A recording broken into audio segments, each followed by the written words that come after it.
Alright,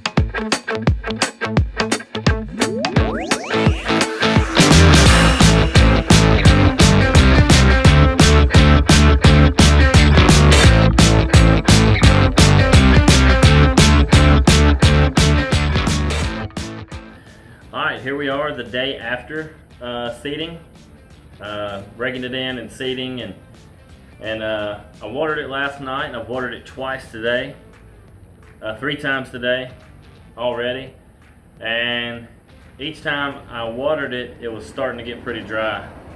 So it's like 100 degrees here in South Mississippi. The soil's real dark. It's hard to keep it wet. So what we're going to do is put out some of this peat moss. This peat moss is going to help it retain water, moisture. My whole property is on a hill, so it's also going to help try to like hold it in place and keep it from moving whenever I water. It's very, very tricky trying to water in seed on a hill, because you got to get enough water down, but you don't want to put too much water to move your seed and make it run all over the place. It's get pretty aggravating.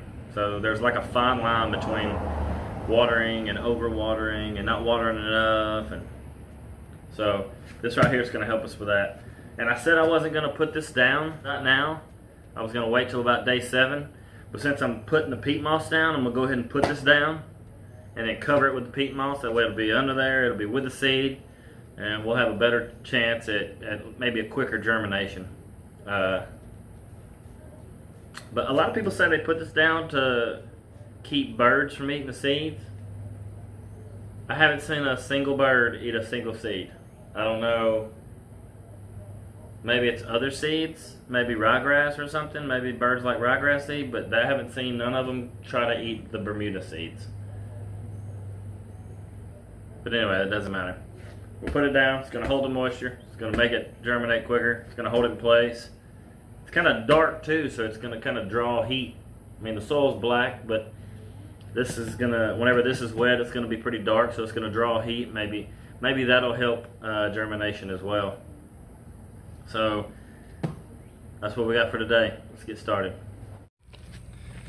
So you can see behind me, it's all been watered in. It's done pretty good. I've got a situation right here. You can see where this driveway kind of drains. It goes down through there. Man, that's tough. Right through here. So I'm afraid I'm gonna have like some washing out going on through there. So maybe this peat moss will help with that too. And like I said, do you see any birds? You see any birds swooping in, stealing all my seeds? Yeah. Still nothing? Yeah. I don't never see birds stealing seeds. I see birds crapping on my car, but I don't see them stealing seeds out of my grass. So, gonna end up having to cut this tree down.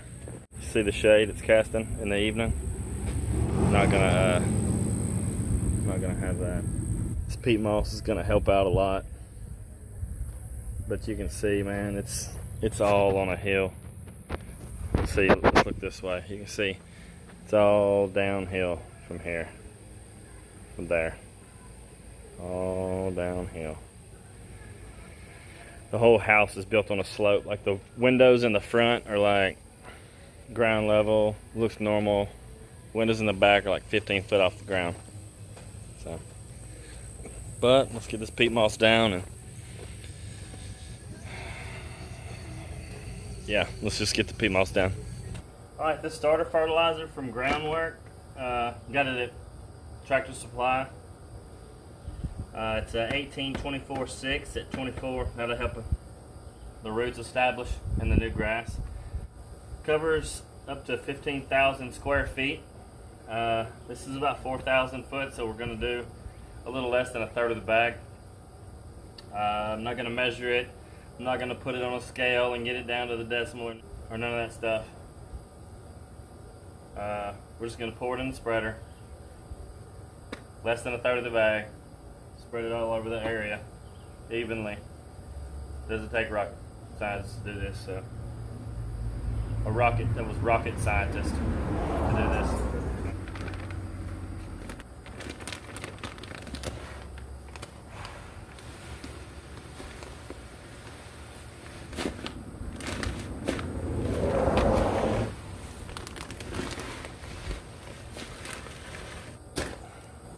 I got it set on 2.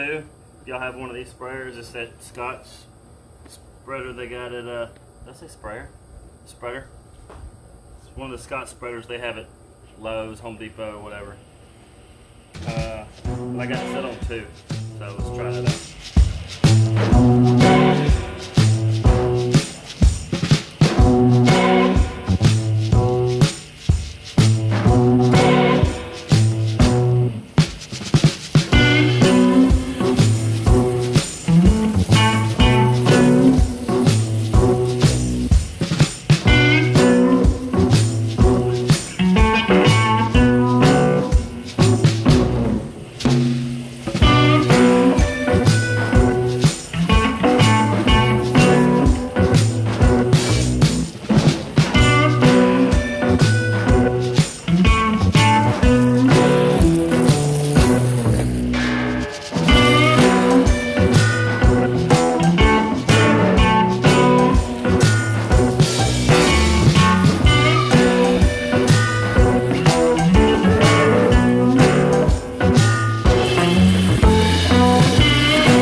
Now, time to put out the peat moss. Let's get nasty.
Got all the peat moss in. It's a little thinner in the back, but 4 bags covered it. Covered it enough. Looks good. We're gonna water it in now. Maybe it'll hold water, hold a little more moisture. I'm sorry that rake's got me winded. Anyway, maybe this will hold a little more moisture in and help our seed germinate. It's about time for another watering, so close this video out with a little bit of hand watering, maybe setting up some sprinklers or something. Just remember to like, comment, subscribe so you can see. Mainly subscribe. All of the above. Do all of it. All that stuff. And that way you can see my updates, the germination of the Bermuda seed, my arm's tired. The germination of the Bermuda seed and the way it comes in, and We'll do another video. I was gonna do it at the end of this one for today, but I don't know, I may film it and put it on the end of this, I don't know, or do a whole nother video on watering. But it's important to water this 4 times a day at least when it's hot like it is around here, maybe even 5 times a day. The main goal, no matter how many times a day you do it, your goal is to keep the seed moist. Don't let it dry out, but don't flood it neither. You don't want to flood it. Just keep it moist, keep it growing, let sunlight get on it. Pray that Mother Nature helps you out a little bit on the watering. And God, not Mother Nature, but yeah, that's it. We'll finish this video up and maybe close it out with a little bit of watering. Hope y'all have a great day. We'll see you on the next video.